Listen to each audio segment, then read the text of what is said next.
নমস্কার, মনের কলমে আমি সায়নী ব্যানার্জি আরও আরেকবার আপনাদের সামনে চলে এসেছি আমার লেখা একটি কবিতা নিয়ে।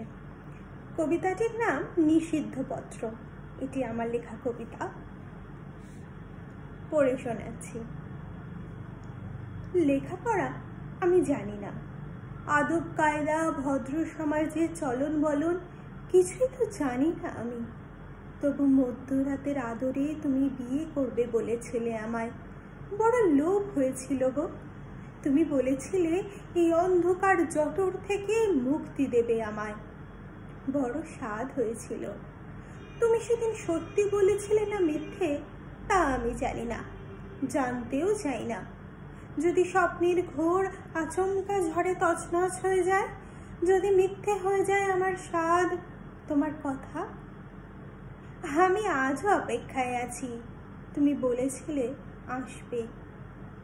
রোজ ভোরে ওই রাস্তার দিকের জানলায় আমি দাঁড়িয়ে থাকি। একবার তাকিও, আমি সহস্র শিকল মুহূর্তে ভেঙে ছুটে আসবো তোমার হাত ধরতে। অজানা ঠিকানায় তোমার উদ্দেশ্যে আমার এই পত্রখানি। প্রেমপত্র বলা যায় একে?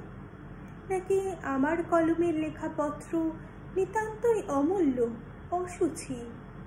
যাই বলো না কেন, এই মন্দমের নিষিদ্ধ পত্র আমার স্বপ্নের মানুষের জন্য। খুলে দেখো, পড়ে দেখো, তোমার অপেক্ষায় আমি মন্দমে।